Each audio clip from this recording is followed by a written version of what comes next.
Good afternoon, everyone, and welcome to Corporate Finance online classes. This is Dr. Mahesh Monjeri, Assistant Professor from Department of Management Studies, SDM College of Engineering and Technology, Dharwad.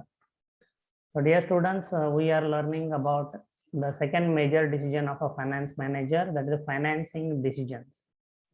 The first major decision was investment decisions. So, for the purpose of investment, the finance manager needs to raise funds.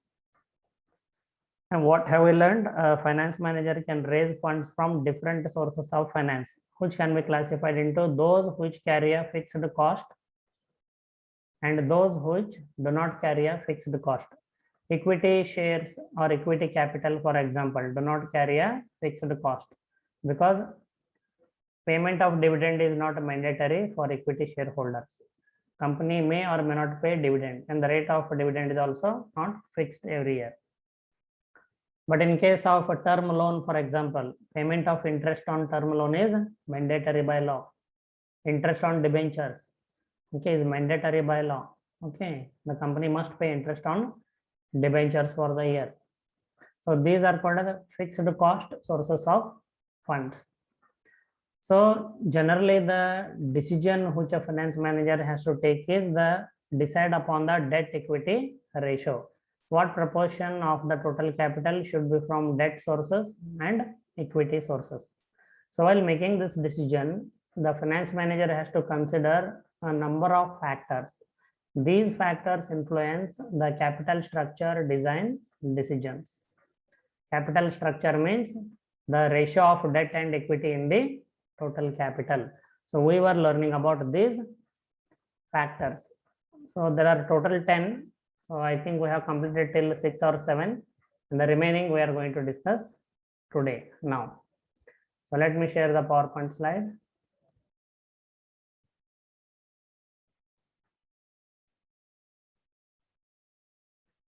Okay. Students, can you see this PowerPoint slide? Yes, sir. Yeah. So far we have learned what is the capital structure. Just now also I explained. Then designing the capital structure, or that is deciding upon the ratio of debt and equity in the total capital. So these are the factors that we have been learning about, how they influence the capital structure design decisions, or how they influence the debt equity ratio in the total capital. So far we have learned about the profitability, liquidity, control, leverage ratios, nature of industry, consultation with investment banks or lenders. So we'll go ahead from the seventh factor, that is commercial strategy.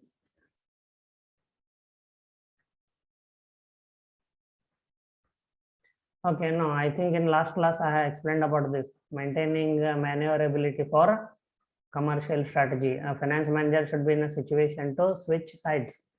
Okay, like if the cost of capital can be brought down, okay, and the earning per share can be maximized by way of using more debt, okay, in the additional capital requirement he can increase the proportion of debt. Okay, and the next time, okay, so if you want to raise more of equity capital, he should be able to do so.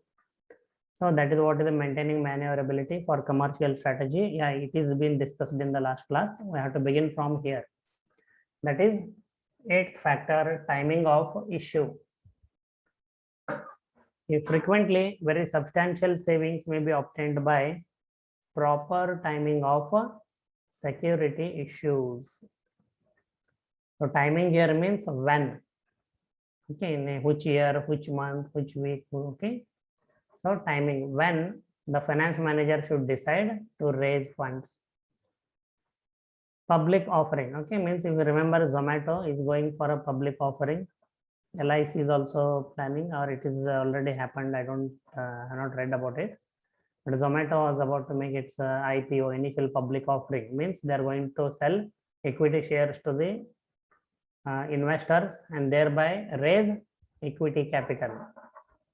So public of that is called a public offering.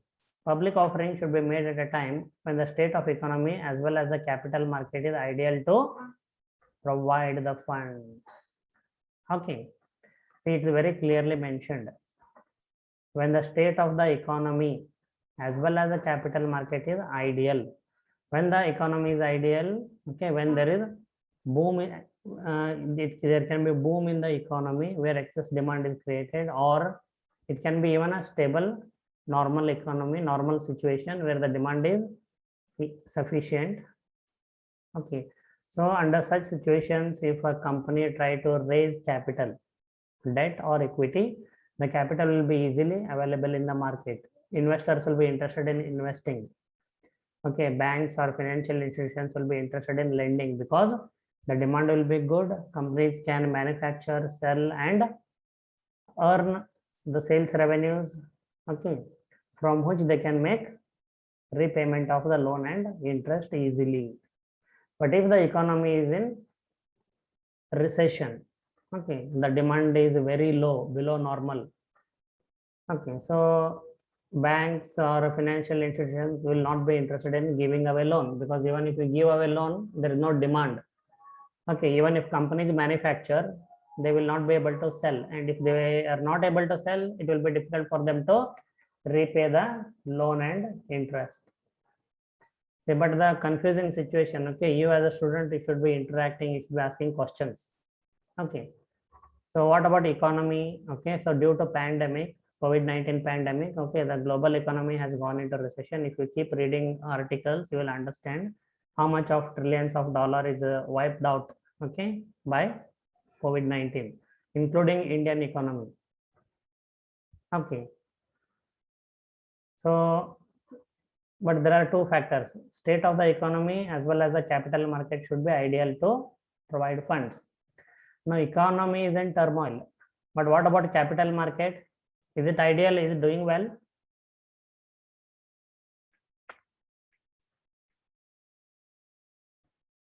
ಹೇಳ್ರಿ ನಿಮ್ಗೆ ಕೇಳತ್ತೇನೆ. Capital market ಅಂದ್ರೆ ನಿಮ್ Bombay stock exchange, national stock exchange, okay, where you played that game, SDM City Stock Market Challenge 1. Yes. What is the state of capital market? Good or bad?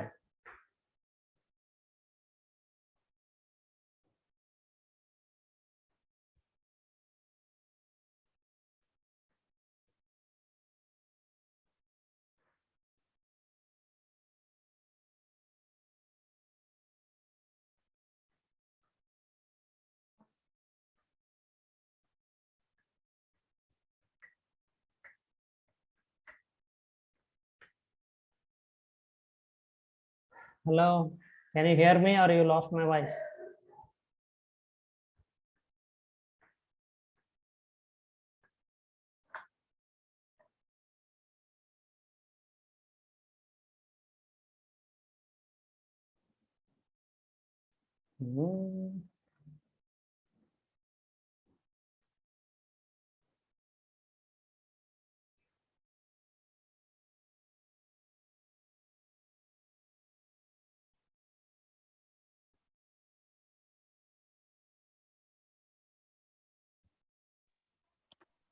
Hello. You lost my voice or can you hear me? No, sir. Audible, sir. Then why nobody is replying? I was supposed to call. I'm okay. I'm almost have dialed your number, Keshav. Sir, sir. Okay. So what is the state of the capital market? Go ideal or bad? Good or bad? Sir, in the pandemic situation, it is bad, sir. What is the meaning of that? When we say capital market is good or doing well,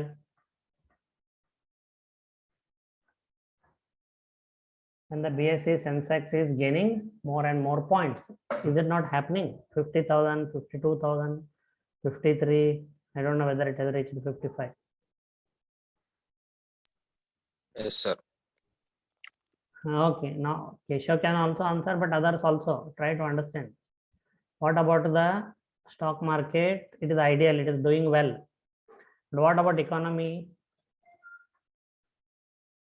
Yes? It is not doing well. Not so good, sir. Yeah, economy is not doing well. Okay, due to the pandemic. Okay. then is it ideal situation? In that case, see how things are different. So much you can spend 1 hour only in discussing this. You are not even responding to my voice. Yes. So economy, what the author says or professionals say, finance professionals, when the economy as well as the capital market both are in good condition, then the company should make a public offering. But now economy is not doing well, but the stock market is doing far better than past time. So whether the company should, is it a right time to make public offering? The slides are not visible. No, I'm not sharing. What is there in the slide? Okay. It has got nothing to do with my question.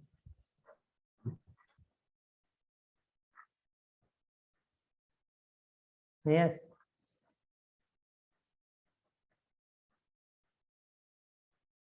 Sir, it depends upon the RBI that will allow the offering, sir, public offering. No, It should no, approve, no. sir. See, RBI will not come into picture as long as a company wants to make a public offering after permission from SEBI. It is okay. Okay, they won't bother whether the economy is good or not. Companies can go and make the public offering anytime. That is not the answer. You individually think and answer. Is it the ideal time? Economy is not doing well, but stock market is doing extremely well, not just well. So is it the right time to raise capital? Yes, sir.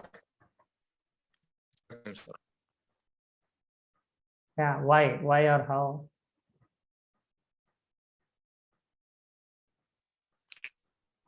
People are investing, sir. They are trading day to day. Okay, people are investing in, Too much of influence. yeah, people are investing in stock market. Okay. So that is the one logical answer. Okay, I would say yes. Okay, any other reasons that it is a good time to make a public offering?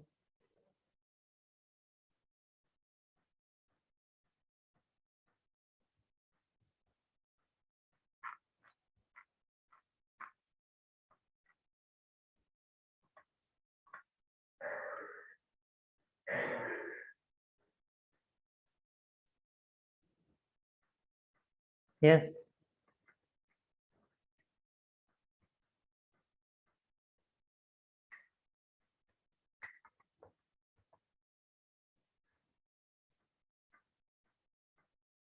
Yeah, no, nobody wants to speak other than Keshav.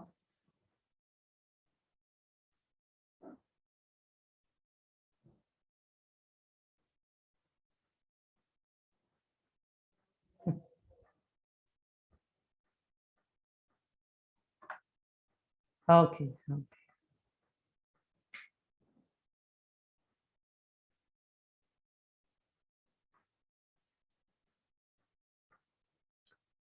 Okay, so we learned, we had a great discussion. We learned that a public offering should be made. I hope you can see the PowerPoint slides again, right? Please respond. Yes. Thank you. Sir. So we learned that after a great discussion, public offering should be made at a time when the state of economy as well as the capital market is ideal to provide funds. The monetary and fiscal policies that are pursued by the government are also important in this regard. And the government follows a cheap money policy to boost the economy during a recession. Okay, cheap money policy means that during recession, the demand will be lesser than the normal. Companies, whatever they manufacture, will not be able to sell because of the low demand. So to boost demand, what the government does, they adopt something called a cheap money policy. It means they reduce the interest on loans. They reduce the interest on consumer loans. Okay, when the interest rate on consumer loans become cheaper, it encourages the consumer to go and purchase products like automobiles, refrigerator, washing machine, microwave oven, and many other products on loan, and they can repay by EMI, equated monthly installments. That is the cheap money policy. The government follows a cheap money policy to boost the economy during a recession and a dear money policy during inflationary periods. During the inflationary situation where the prices are continuously rising, it is because more money is circulated in the market. So Reserve Bank of India, they take away more money from that excess money or funds from the market. Okay. So how they do it? Each bank has to keep certain deposit with the Reserve Bank of India. Okay, so that reserve, the percentage of that reserve RBI increases. So it makes all the banks deposit more amount of money with the Reserve Bank of India, and in the total economy, the amount of funds circulated comes down. So these are a cheap money policy and a dear money policy adopted by Government of India. Okay. So that is one way, and also during this, the banks may increase the rate of interest on loan to discourage more and more customers to purchase on loan. So frequently, therefore, the company has to decide whether to finance initially with an equity issue and later with a debt issue, or vice versa. Okay. So if you look at more of the startups, okay, so they will already have a huge debt. Okay, so you might have heard this bank, okay, has given $100 million of a loan to so and so company, okay, and so on. So logically, they would go for equity next, most of the startups. Okay, so once they have sufficient base of equity, and if they need additional capital, and where the objective is to minimize the cost of capital and maximize EPS, they may go for an increase in the percentage of debt in the total capital. So this is how timing of the issue are important. You can ask me, the only two are remaining now. So if you have any doubts, you can ask at the end. Characteristics of the company also influences the debt equity ratio of the company. The characteristics of a company, for example, size of the company, small scale, medium scale, large scale, multinational company, Fortune 500 company, okay, like that. So size of the company and credit standing. Okay, so in the past, whatever debt capital is being borrowed by the company, have they repaid it promptly with all the interest due on time? If they have done it, their credit standing will be very high. And not only that, the sales are also taken into account, whether the sales are consistently increasing, the industry or market as a whole for that product is also continuously increasing or not. So these all factors are taken into account. Okay. Firm and how it have an influence. Firms enjoying, I hope you know by this time what is the credit standing. Firms enjoying a high credit standing among investors or lenders in the capital market are in a better position to get funds from the sources of their choice. Okay, so please remember this. So if you have repaid the loan on time with all the principal amount and interest on time, as well as if your sales are continuously increasing, okay, so investors and lenders don't have any problems in investing in this company or providing a loan, term loan to such a company. If the credit standing is poor, okay, so if the company has made a default in repayment of the term loan, for example, or certain year they have not paid interest on loan which was delayed, okay, so in such cases the credit standing of the company will be poor. Okay, so in such a case the choice of obtaining funds is rather limited. They cannot simply borrow capital from any source. Okay, some sources they may not, okay, get funds, or even if they get, it will not be sufficient. So they'll be forced to choose the other option. Then finally, tax planning. Okay, so this is explained with the help of an illustration. So please pay attention. And at the end of it, whatever doubts you have, please raise your doubts. So the choice of an appropriate debt policy involves a trade-off between tax benefits and the cost of financial distress. For a widely held company with expansion involving 100 lakh rupees, this is an illustration how tax planning influences debt equity ratio of a company, or how tax planning influences capital structure design decisions. So for a widely held company with expansion involving 100 lakh rupees, the implication of taxes on the rate of return on equity capital with reference to the above alternative capital structures are depicted in table number 8. Okay, it makes us understand how tax planning influences capital structure design decisions. Okay, see here there are 3 alternatives in our illustration. Students, I hope we can see the PowerPoint slide, right? Yes, sir. Yeah. So alternative 1 is, okay, the entire 100 lakh, okay, rupee can be raised by way of equity capital only. Alternative 2, out of 100 lakh, 40 lakh rupee can be raised by way of issue of equity shares. 40 lakh rupees can be raised by way of issue of debentures, and 20 lakh rupee can be borrowed as a term loan. Alternative 3, these are financial plans. Remember, 20 lakh rupee can be borrowed, can be raised by as equity capital. 30 lakh rupee can be raised as a debenture or debt capital, and another 50 lakh rupee can be raised by way of loans from financial institutions. So these are the 3 alternative financing plans. Okay, and the before tax expected rate of return. Okay, before tax expected rate of return is 25%, and the rate of dividend is 20%. So under these circumstances, let us see which alternative provides the maximum profit and what role tax planning plays here.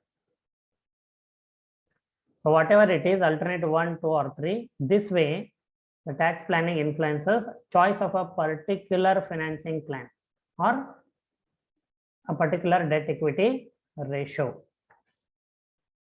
So this is table number 8, effect of taxes on capital structure decision, illustrated with the data given in the previous slide. There are 4 columns: particulars, alternative 1 or financing plan 1 it is, okay, alternative 2, financing plan 2, alternative 3 or financing plan 3. Now return, okay, is 25%, what is mentioned in the data. Okay, so for each alternative, whatever alternate through alternative, whichever alternative you raise capital, the return on the capital will be 25%. So 100 lakh into 0.25 is 25 lakh rupee the return in each case, less interest on debenture. See, first plan there is no debt capital, so nil. Second, alternative 2. Okay, so if you can see the debt capital 40 lakh rupee debentures and 20 lakh rupee institutional loans. Okay, so at the rate of 14%, it is given here. At the rate of 14%, the interest on debt will be 5,60,000 in alternative 2. And in case of alternative 3, 30 lakh rupee through debentures and 50 lakh rupee through loans from financial institutions. So the interest on debt in the third alternative will be 4,20,000 rupees. So you can also deduct interest on loan. Okay, so interest on loan at the rate of 18%. There is no term loan in alternative 1, but there is 40 lakh rupee institution, 20 lakh rupee institutional loan in alternative 2. So 18% of 20 lakh is 3,60,000. And in alternative 3, there is a 50 lakh rupee term loan. So 18% of 50 lakh is 9 lakh rupees. So when you deduct both, what you get is a taxable profit or EBT, earnings before taxes. So alternative 1, 25 lakh, alternative 2, 15 lakh 80,000, alternative 3, 11 lakh 80,000 rupees. Okay, then tax is charged at 35%. Okay, it is directly given here. Tax is charged at 35%. This is EBT, earnings before taxes. So 35% of 25 lakh is 8,75,000. Then 35% of 15 lakh 80,000 is 5,53,000. 35% of 11 lakh 80,000 is 4,13,000. So what remains is return on equity capital. So in case of alternative 1, 16,25,000, alternative 2, 10,27,000, alternative 3 or under financial plan 3, the return on equity capital is 7,67,000. Now we are going to calculate the return of equity on return on equity. So how we are going to do it? The earnings available. So okay, this is return to equity capital means earnings available to equity shareholders divided by the number of equity shares into 100. Okay. So there are 1 crore equity shares in alternative 1. So 16,25,000 is the earnings available to equity shareholders divided by 1 crore equity shares into 100. So 16.25%. So here it is a classic illustration of how debt capital is cheaper. Okay, or how debt capital can increase earning per share. So though we see here that the earnings available to equity shareholders is more, 16,25,000 compared to alternative 2 and alternative 3, but the earning per share in terms of percentage is only 16.25%. It is because just since the whole capital is raised by way of equity capital, there are 1 crore equity shares. Though the 16,25,000 is more, it will be divided among more number of equity shareholders. In other 2 alternatives, the number of equity share is less. So though the amount is less, like 10,27,000 or 7,67,000, but it gets divided among less number of equity shares. Okay, so in case of alternative 3, so 10,27,000 is the returns available to equity shareholders divided by the number of equity share into 100 will give you 25.68%. The rate of return on equity capital. Okay, then third alternative, 7,60,000 is the earnings available to equity shareholders divided by the number of equity shares into 100 will give you 38.35% the rate of return on equity capital. So which alternative is better? Through which alternative the company should raise capital? Third one. Third one, excellent. Okay, third one, excellent. That is, this company should raise 20 lakh rupee by way of equity capital, 30 lakh rupee by way of debentures, and 50 lakh rupee by way of term loans. So whatever returns are available to equity shareholders will be just divided among the equity shareholders of this 20 lakh rupees. That's it. That's how the earning per share is higher. So that's all about how tax planning affects capital structure design decisions. It means in alternative 3, the debt equity ratio is 80:20. 80% of the capital is raised by way of debt capital, and only 20% of the capital is raised by way of equity capital. Okay, so any questions here? That's the end of chapter.